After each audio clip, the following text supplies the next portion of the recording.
नमस्ते बच्चों। आज हम हेलो एल्केन्स बनाने की विधियां देख रहे हैं। आज का जो हमारा क्वेश्चन है, सबसे पहले हम हेलो एल्केन्स बनाएंगे। हेलो एल्केन्स किसे कहते हैं वो तो मैं आपको अच्छे से समझा ही चुकी हूँ। हैलोजन प्लस एल्केन, ठीक है, हेलो एल्केन कहलाते हैं। चलिए बनाएं अब अपन। सबसे पहले हम देखते हैं मार्कोनी-काफ का नियम, ठीक है। मार्कोनी-काफ का नियम देखें तो इसके लिए मैं आपको एक एग्जाम्पल देती हूँ। CH3 डबल बॉन्ड CH, कितने कार्बन है? 1 2 3।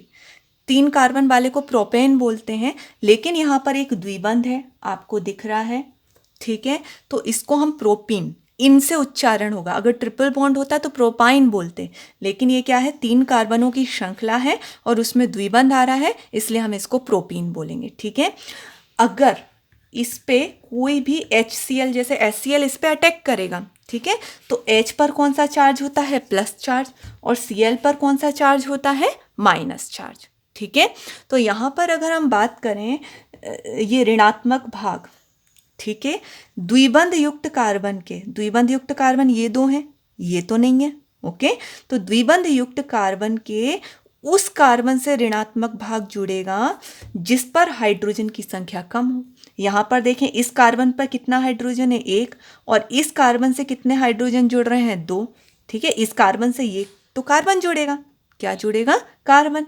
अगर हम बात करें ये जो श्रृंखला है CH3, तो C से तो C जुड़ेगा और C से वो 3 H जुड़े हुए हैं, ओके। तो यहाँ पर हम इसको नहीं मान सकते हाइड्रोजन, ये तो कार्बन से कौन जुड़ा हुआ है? कार्बन, और कार्बन से फिर हाइड्रोजन जुड़े हुए हैं। तो ये द्विबंध युक्त कार्बन से ज़्यादा से ज़्यादा कितने हाइड्रोजन किस में जुड़ रहे हैं? 2 इसमें जुड़ रहे हैं। और इस वाले कार्बन पे हाइड्रोजन कितने जुड़ रहे हैं? 1 जुड़ रहा है। यहाँ से तो वो कार्बन से ही जुड़ रहा है, ओके।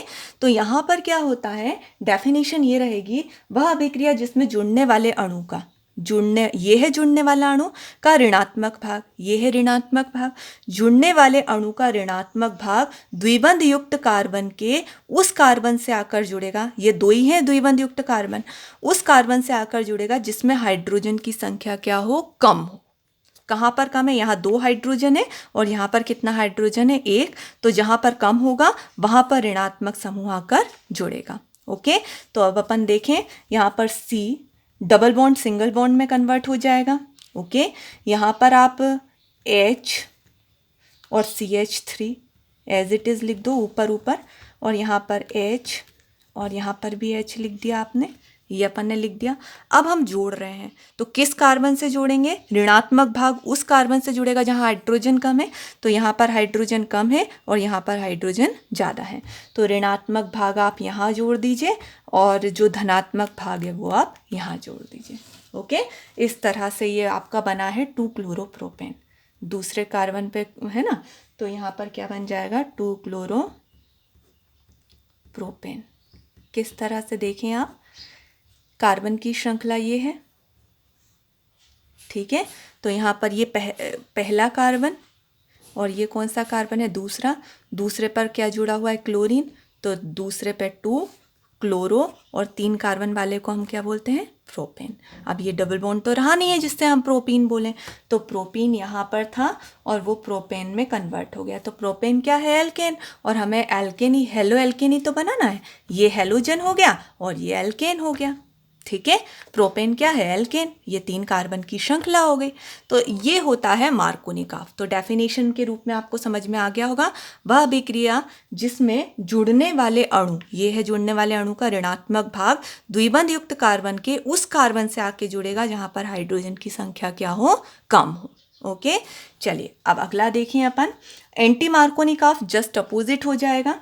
यहाँ पर भी हम वही उदाहरण ले लें, वही ले रहे हैं हम, क्या ले रहे हैं? प्रोपीन। इसमें हम H और ये CH3, ठीक है। अब हम इसमें भी HCl से क्रिया करेंगे, ठीक है। अब ये चीज़ आप ध्यान रखिएगा, कोई भी चीज़ हो, जैसे मैं C डबल बॉन्ड C ये लिख रही हूँ, यहाँ पर H लिखा, यहाँ पर H लिखा, यहाँ पर H लिखा। अब यहाँ पर मैं CH3 लिख रही हूँ, तो कार्बन से जो C है, C C से ही जुड़ रहा है, इससे H जुड़ रहे हैं वो, और उनसे हमें कोई मतलब नहीं है।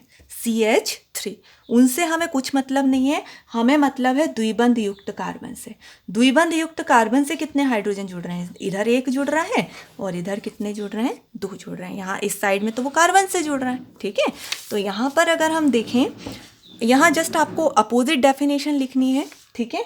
वह अभिक्रिया जिसमें जुड़ने वाले अणु का ऋणात्मक भाग, ये जुड़ने वाला अणु है, उसका ये कौन सा है? ऋणात्मक भाग है, ठीक है। द्विबंध युक्त कार्बन के, ये द्विबंध युक्त कार्बन है, ठीक है। द्विबंध युक्त कार्बन के उस कार्बन से आकर जुड़ेगा जहाँ पर हाइड्रोजन की संख्या अधिक हो, ओके। वहाँ कम वाले में जोड़ रहे थे, अब एंटी मार्कोनिकॉफ अगर अभिक्रिया होगी तो उसमें ऋणात्मक भाग उस कार्बन पर आकर जुड़ेगा जहाँ हाइड्रोजन अधिक हो। यहाँ पर 1 है और यहाँ पर कितने हैं? 2। तो आपको Cl अब कहाँ जोड़ना पड़ेगा? यहाँ, क्योंकि हाइड्रोजन यहाँ पर क्या है? ज़्यादा है, ओके। तो आपको वैसा का वैसा ही लिख देना है, CH3 double bond single bond में कन्वर्ट हो गया, H। ये तो अपन ने ऐसा का ऐसे ही लिख दिया, बस ऊपर नीचे लिख दिए हैं क्योंकि हमें जोड़ना है अब। तो Cl हम कहाँ जोड़ेंगे? जहाँ हाइड्रोजन ज़्यादा है। हाइड्रोजन आपको यहाँ ज़्यादा दिख रहे हैं तो यहाँ पर आप Cl जोड़ देंगे और यहाँ पर आप H जोड़ देंगे, ठीक है। अब नाम क्या हो जाएगा? जहाँ पर Cl जुड़ा हुआ है उस कार्बन को हम पहला मान लेंगे। यहाँ से अगर हम देख रहे थे तो यहाँ से भी दूसरे पे था, यहाँ से भी दूसरे पे था, इसलिए हमने 2 क्लोरो बोला। अब यहाँ पर तो यहाँ से वो पहले कार्बन पे हो रहा है, इसलिए हम इस कार्बन को 1 मानेंगे, इसको 2 और इसको 3, ओके। IUPAC नाम मैंने 11th में समझाया आपको। तो नामकरण इसमें आपको कहाँ से करना पड़ेगा? इस डायरेक्शन से, ओके।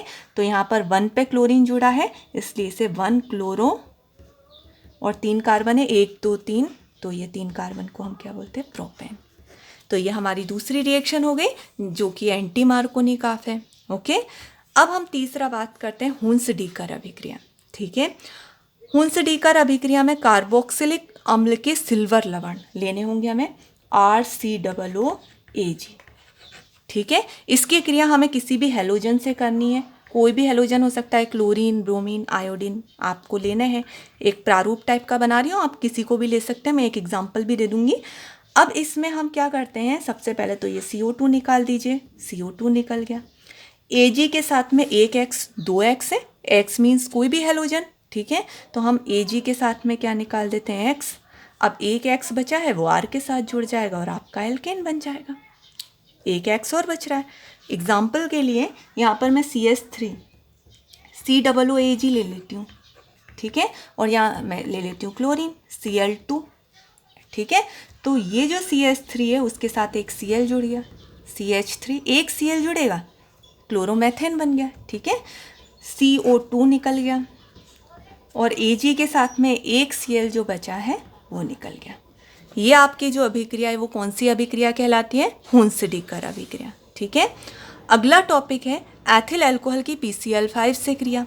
एथिल अल्कोहल का सूत्र होता है C2H5OH, प्लस किससे करना है हमें क्रिया? PCl5 से। तो जब हम PCl5 से क्रिया करेंगे तो आपको ये पता होना चाहिए कि PCl5 से कभी भी किसी की भी क्रिया कराएं तो POCl3 बाहर निकलता है और HCl बाहर निकलता है। इस चीज़ को आप ध्यान रखिएगा, POCl3 और HCl, ये चीज़ हम बाहर निकाल देंगे। अब हमारे पास जो चीज़ बच रही है उसे लिख देंगे, POCl कितने निकल गए? 3 निकल गए, और एक H के साथ में 5 Cl है, 3 तो निकल गए, एक H के साथ में एक Cl निकल गया, ठीक है। तो कितने? 4 Cl निकल गए। अब C2H5 बच रहा है और एक Cl बच रहा है, ये बन गया अपना हेलो एल्केन, यानी क्लोरोएथेन बन गया, ओके। तो ये सारी जो चीज़ें हैं इनके द्वारा हम हेलो एल्केन्स का निर्माण करते हैं। आपको ये रिएक्शंस अच्छे से समझ में आ गए होंगे। चलिए अब अपना अगला क्वेश्चन स्टार्ट करते हैं। हेलो एल्केन्स की तुलना में हेलो एरीन्स कम क्रियाशील होते हैं, क्यों? हेलो एल्केन्स किसे कहते हैं? एल्केन से हेलोजन जुड़ना, मेथेन, एथेन, प्रोपेन, ब्यूटेन, उनमें एक हाइड्रोजन हट जाए और उनसे हेलोजन जुड़ जाए। सपोज दैट C2H5Cl, ये है आपका एल्केन और ये क्या है? हेलोजन, ठीक है। तो ये क्या है? Halo alkane.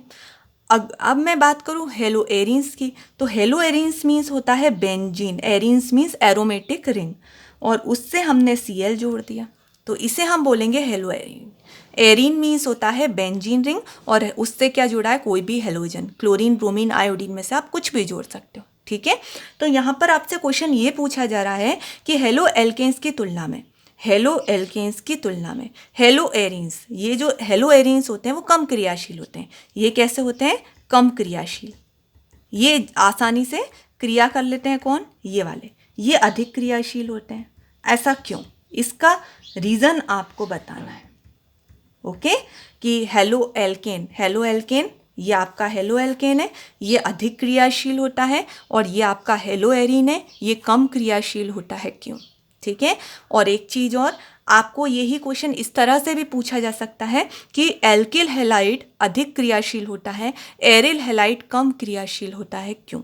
ठीक है, तो आपको ये पता होना चाहिए, हेलो एल्केन्स को ही हम एल्किल हैलाइड बोलते हैं, हेलो एरीन्स को ही हम क्या बोलते हैं, एरिल हैलाइड। तो ये एक ही चीज़ होते हैं, तो आप कंफ्यूज मत होइएगा, ये ही आंसर रहेगा। ठीक है, तो अब हम देखते हैं कि ये कम क्रियाशील होता है और ये अधिक क्रियाशील होता है, क्यों। तो सबसे पहला रीज़न आप देखें, सबसे पहले मैं बात करती हूँ, यहाँ पर हम देखें C2H5Cl। ठीक है, ये तो आपका एथिल क्लोराइड है, क्या है, एथिल क्लोराइड। और एथिल क्लोराइड में अगर आप देखोगे तो कार्बन कितने हैं, 2, और हाइड्रोजन कितने हैं आपके पास में, 5, और एक क्या है, Cl है, Cl। तो यहाँ पर आपको कौन से बंद दिख रहे हैं, सभी जगह सिंगल बॉन्ड है, तो सिंगल बॉन्ड है, इसलिए यहाँ पर जो संकरण पाया जाता है, पहला रीज़न जो होता है वो होता है संकरण। क्या होता है, संकरण।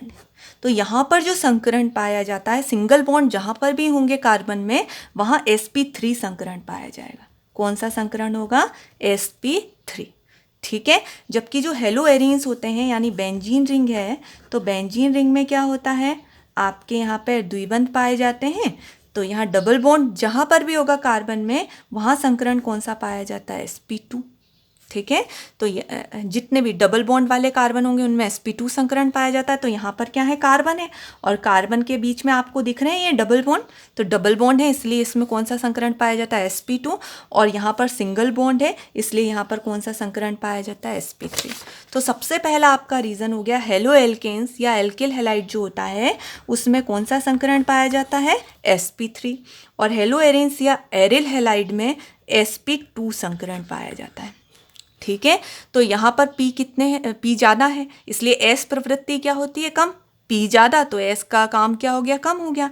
और यहाँ पर P कितने हैं, 2, तो S प्रवृत्ति क्या होती है, अधिक होती है।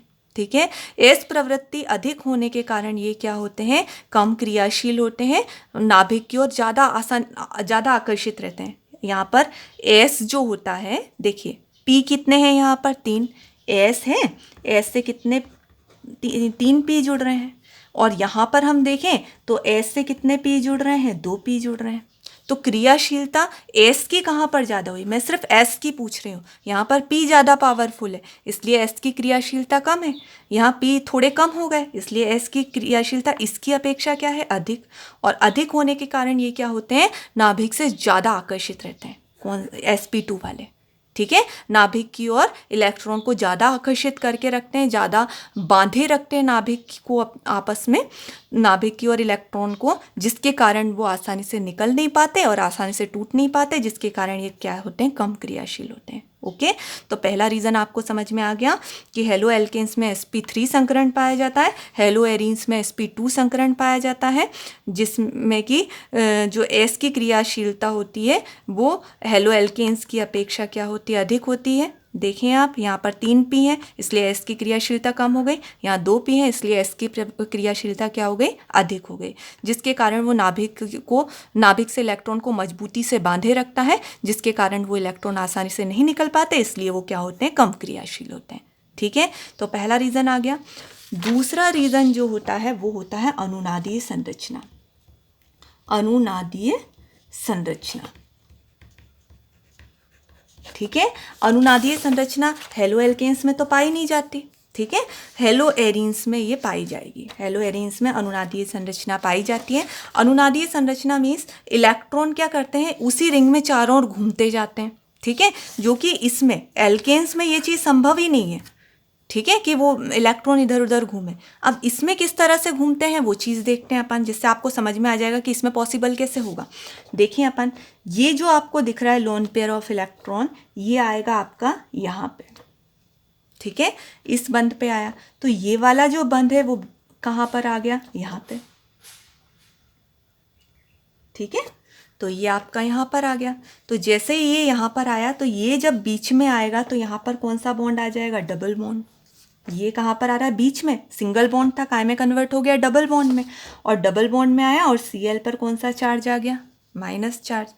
अब ये बंद सॉरी यहाँ पर प्लस आया, यहाँ पर गया ना, तो यहाँ तो डबल बॉन्ड आ गया। अब ये उठ के यहाँ पर आया तो यहाँ पर आएगा माइनस चार्ज। ओके, ये माइनस चार्ज कहाँ पर आया, यहाँ पे। बाकी बॉन्ड हमें वैसे के वैसे ही रखने। तो ये जो इलेक्ट्रॉन होते हैं ना, इस तरह से पूरे में चक्रण करते रहेंगे, इसे हम अनुनादीय संरचना कहते हैं। तो वो अपने अंदर ही, रिंग के अंदर ही घूमते रह जाते हैं, जिसके कारण वो किसी से क्रिया ही नहीं कर पाते, ठीक है। तो यहाँ पर ये हो गया। सबसे पहले क्या हुआ, ये वाला उठ के बीच में आया तो सिंगल बॉन्ड डबल में कन्वर्ट हो गया, और ये जो डबल बॉन्ड है वो उठकर कोने पे आ गया, तो यहाँ पर क्या आ गया, माइनस चार्ज। नेक्स्ट स्टेप में क्या होगा, ये माइनस आएगा सेंटर में, और ये डबल बॉन्ड उठकर कहाँ पर आ जाएगा, कोने पे, ठीक है। तो ये उठ के अगर सेंटर में आएगा तो ये डबल बॉन्ड तो एज इट इज़ ही रहेंगे, ठीक है, उसमें कोई चेंज नहीं करना। ये उठ के यहाँ पर आया तो यहाँ बीच में आया तो डबल बॉन्ड लग गया, और ये बॉन्ड कोने में आया तो कोने में क्या लग गया, माइनस चार्ज लग गया। बाकी सबको वैसा का वैसे ही लिखा रहने दिया। ओके, अब हम नेक्स्ट स्टेप में देखें तो नेक्स्ट स्टेप में क्या होगा, वही चीज़, ये चीज़ तो हम वैसा का वैसा ही लिख दें। ओके, यहाँ पर क्या होगा, अब नेक्स्ट स्टेप में ये जो माइनस है ये उठकर कहाँ पर आएगा, यहाँ पर, और ये डबल बॉन्ड उठकर कहाँ पर आएगा, कोने में। ये माइनस बीच में जाता है और बॉन्ड कोने पे जाता है। ओके, तो ये बीच में आएगा तो यहाँ बंद लग गया, और ये कोने पे जो चीज़ आई वहाँ माइनस लग गया। बाकी बंद हमें वैसे ही कि वैसे ही लगा देने। ओके, लास्ट जो है उसमें ये माइनस इधर आया और ये डबल बॉन्ड उठकर वापस से इधर चला गया, तो डबल बॉन्ड वापस से सिंगल बॉन्ड में कन्वर्ट हो गया, ठीक है। यहाँ लोन पेयर वापस से आ गया, और ये बंद वहाँ पर, ये बंद यहाँ पर, और ये माइनस उठ के यहाँ पर आया था तो ये बंद। तो जस्ट क्या हुआ, पहले यहाँ पर इस साइड में थी 3 रिंग, अब ये क्या हो गई, ये ऐसी हो गई रिंग। यहाँ पर ऐसे था, अल्टरनेट में ही है, लेकिन डायरेक्शन चेंज हो गई, लेकिन स्ट्रक्चर तो वही के वही है। ओके, तो ये क्या करते हैं, इसमें जो इलेक्ट्रॉन होते हैं पूरी रिंग में खुद ही घूमते रहते हैं, अनुनादीय संरचना बना लेते हैं। तो अनुनादीय संरचना के कारण वो रिंग में ही घूमते रह जाते हैं और किसी से क्रिया नहीं कर पाते। जबकि जो हेलो एल्केन्स हैं उनमें कोई ऐसी रिंग ही नहीं है जिसके कारण इलेक्ट्रॉन चक्रण करें, तो इनमें ऐसा अनुनादीय संरचना नहीं पाई जाती, जिसके कारण आसानी से Cl निकल जाता है, वो कोई भी अणु आके यहाँ पे OH जैसे यहाँ पर आके जुड़ जाएगा।